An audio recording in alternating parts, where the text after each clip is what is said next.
Count 5, I am sentencing you to pay a $500 fine, and that will be consecutive to the $1,000 fines previously imposed on counts 7 and 8 for a total fine of $2,500.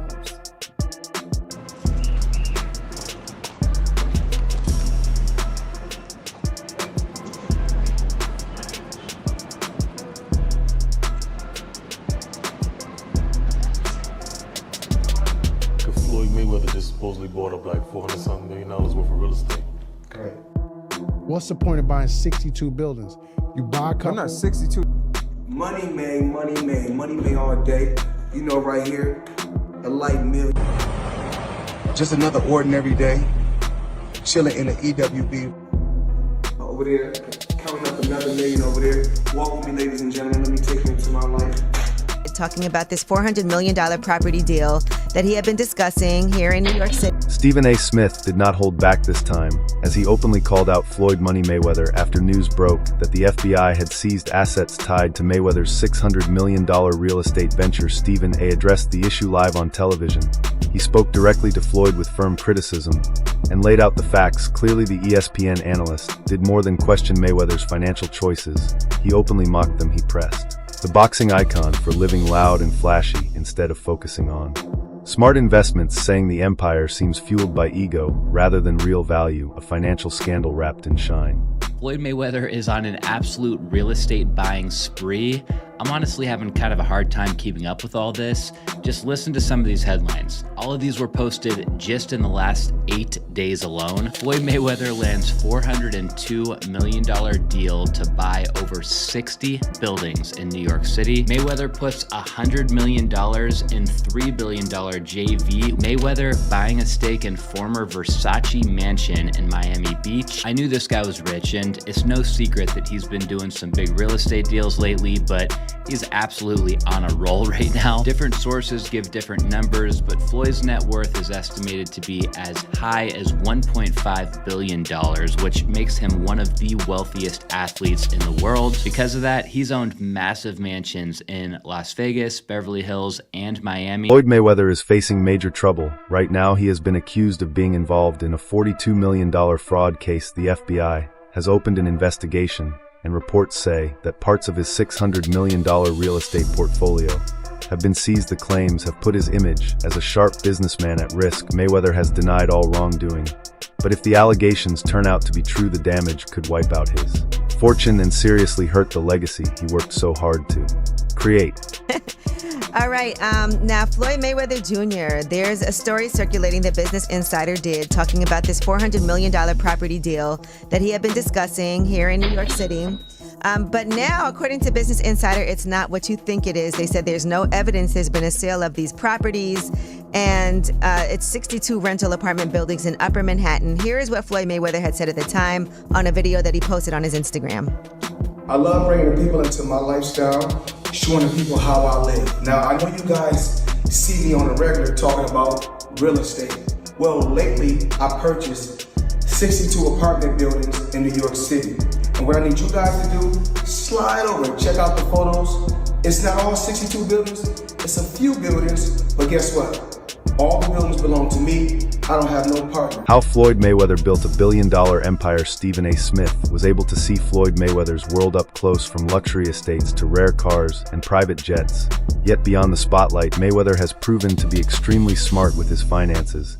After earning more than $1 billion in boxing, he turned strict focus into calculated investments. He owns a $10 million mansion in Las Vegas and a $48 million estate in Beverly Hills. Every move was designed to protect and grow his money over time. His boldest step was a $600 million real estate venture in New York City. Floyd placed $100 million of his own capital into the Black Spruce portfolio, a development made up of more than 60 buildings and 1,000 affordable housing units in Upper Manhattan.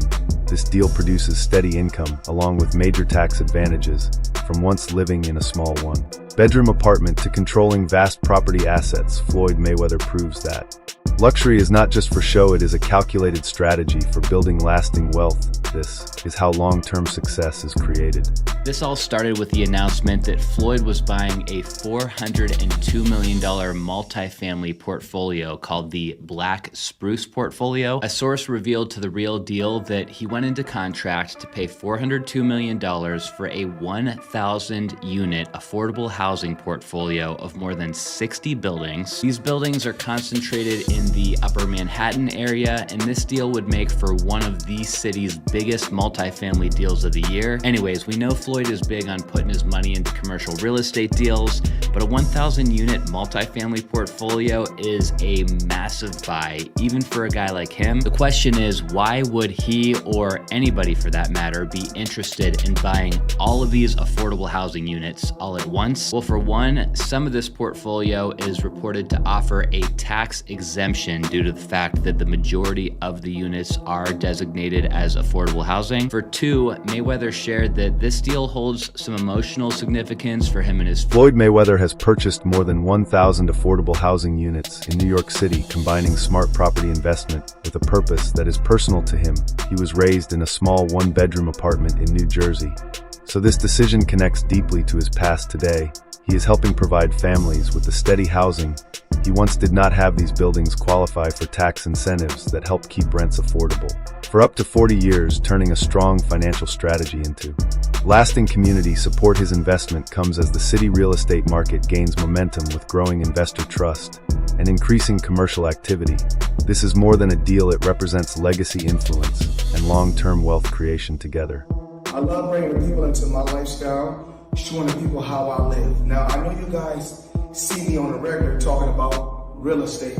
Well, lately, I purchased 62 apartment buildings in New York City. And what I need you guys to do, slide over and check out the photos. It's not all 62 buildings, it's a few buildings, but guess what? All the buildings belong to me. I don't have no partners. And all the retail down low on my buildings all belong to me. Guess what? You can do the same. It's all about making power moves. And I'm pointing like this because all we're in New York City right now. We're in Manhattan. That's what we do. Come on.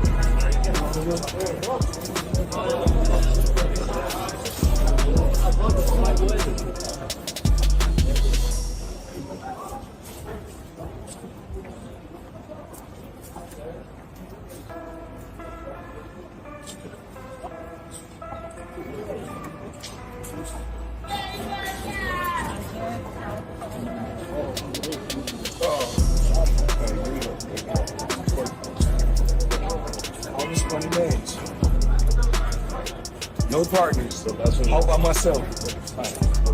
For 1,000 apartments. I'm just getting started.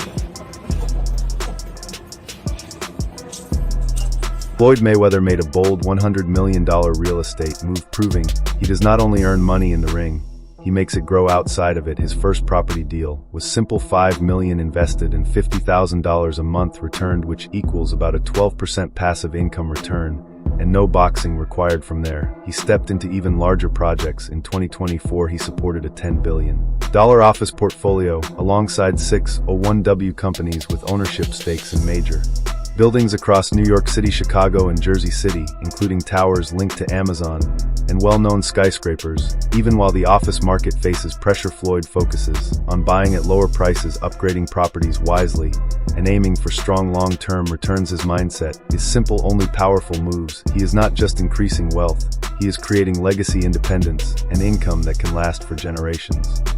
We got Floyd Mayweather back in the real estate news again. This guy's on an acquisition spree like I haven't seen in a long time. You got to remember, in October, he bought a portfolio of multifamily properties in around Manhattan for $402 million.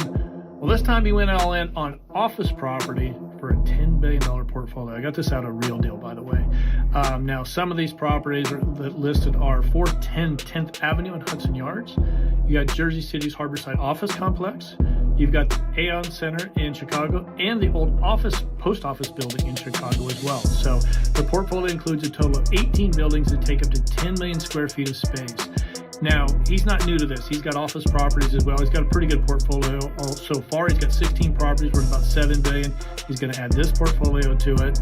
and he's going to be on a tear. So I hope he has a good marketing company as well. But congrats to him. Floyd Mayweather is converting his fight earnings into lasting wealth through real estate investments. While short-term gains may compare to REIT returns of 5 to 6% annually, the real payoff is expected over time by improving properties wisely in a market that is steadily recovering. The upside for growth is significant. This strategy highlights his commitment to passive income, generational wealth, and true financial independence. He is placing his money into high-quality city properties to secure a durable legacy, showing that real estate remains one of the strongest options for high returns with relatively lower risk. Investment was real estate, commercial real estate, skyscrapers actually. I looked at certain athletes' career and I said, I don't want to end up like that. So what I did was this. To start off with $5 million. Put up $5 million, I was getting $50,000 a month. Every month on the 18th. How I'm in 36 months, of course, with one of my new investments, I would be making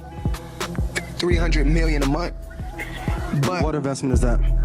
Just in real estate. I got you. And I'm heavy in real estate. I'm real heavy in real estate. Even though, you know, I got my own liquid, and that means cash. For those, I break it down in layman's terms. Even though I got a lot of cash. OPM. Okay. OPM. You don't always have to use your money. That's why it's very important. Floyd Mayweather has expanded his luxury holdings by acquiring a major stake in the iconic Versace mansion on Ocean Drive in Miami Beach. The historic Villa Casa Casuarina once belonged to fashion legend Gianni Versace and now operates as a high-end hotel featuring 10 designer suites, a 24-karat gold-lined pool, and the upscale Gianni's restaurant. Mayweather teamed up with the Nakash family and Eli Jindy to secure ownership in the property, adding another elite asset to his collection. He also placed $100 million into a $3 billion partnership with Go Partners, launching Vita Properties, which gives him a share in luxury rental skyscrapers. Notably, Go Partners previously sold him the Black Spruce portfolio, linking the two large transactions. After retirement, he dealt with financial pressure, including a $22 million tax bill from the Internal Revenue Service related to 2015 earnings. He covered it through exhibition bouts that generated millions. While keeping his perfect record intact in 2023, he revealed he had paid more than $18 million in taxes. His journey highlights how elite athletes can transform fame and earnings into long-term wealth even after their competitive careers end. Mayweather up until recently didn't have any money, so Floyd is the highest earning athlete in his career, making over $1.1 billion. And after making a killing, he ended up retiring in 2017. However, he dug himself into a hole after making super lavish purchases like this LA mansion. It was so bad that he actually owed $22.2 million to the IRS, which made him have to come out of retirement to pay that back. Stephen A. Smith began losing respect for Floyd Mayweather when the former champion moved to exhibition fights after retirement. What used to be a career-chasing legacy now seemed driven by money. The turning point was his viral bout with Logan Paul. Stephen A. criticized it sharply, calling it a pure cash grab. Logan had almost no boxing experience and posed no real threat to many fans. Mayweather entering the ring with a social media star was about pay-per-view profits and headlines, not greatness. History, he's absolutely sensational, but he retired years ago, and for me personally, I know these exhibition matches are entertaining. I like the one with Conor McGregor, not so much the one with Logan Paul. Looking at these exhibitions and all of that stuff, that little melee and stuff don't matter to me. As far as I'm concerned, it could have potentially been orchestrated. I don't know, but I do know not just anybody should be allowed to be in the ring with Floyd Money Mayweather. Absolutely. Floyd Mayweather returned to the ring in 2021 for an exhibition fight against Logan Paul. While the event generated huge pay-per-view revenue, Mayweather's main focus appeared to be money. After the fight, Paul claimed he was still owed between $1 and $3 million and said publicly, "He hasn't paid me in full, we're taking it to court." Mayweather replied that payment delays are normal and that pay-per-view earnings take time, adding he was still receiving checks from past fights. He also told Paul to be satisfied with what he had earned. Critics like Stephen A. Smith argued that Mayweather was choosing easy opponents for profit, not legacy. In interviews, Smith asked if Mayweather valued wealth over his legacy and felt his focus on business and earnings showed financial success mattered more than respect. Many fans agreed, believing his post-retirement choices were damaging the legacy he had carefully built. You'd pay me. I wish you'd pay me. How much you owe you? Probably between 2 and 3. Yeah. You got it on you by any chance? I have it in Nigerian money. I'll give you 10 million in Nigerian money. That's about $1,100 a month. So is that your only loss, was Floyd? No, I didn't lose. It was an exhibition, so there's no loser. There's no loser in exhibition? No. So you both are winners? It's like a tie. That's not a good feeling. It's like tongue kissing your sister or something. Stephen A. Smith asked Floyd Mayweather in a candid interview, what matters more, your money or your legacy? Mayweather's answer focused mainly on his financial achievements. He detailed his business moves and the profits he earned. But to Smith it appeared that wealth was more important to him than the lasting respect from boxing. This exchange highlighted a belief that Mayweather's priorities had shifted from the sport's true values to chasing money, his choices to take exhibition fights and push. Business ventures made him seem like an athlete more concerned with financial gain than securing his place in boxing history. You made money. You're gonna make a hell of a lot more money. But the main thing is, I made smart investments. And I still make millions every month. Do you care about your boxing legacy? More than what? Well, we ain't gonna say more than money. We know better. We're not gonna say more than money. We know better. More than my family? No. So what's more important? My children. Because when I make this money, you know what? I put my children and my family in a position that they are entrepreneurs. They are bosses. I don't want my kids to have to answer to nobody. So I will take the long road. I will take the bumps and the bruises. Stephen A. Smith is presenting a critical look at Floyd Mayweather and his financial choices. Some see it as a hard-hitting truth about how Mayweather prioritizes money over legacy, while others view it as media sensationalism aimed at attracting clicks and headlines. The debate highlights the fine line between legitimate criticism and exaggerated storytelling in sports coverage.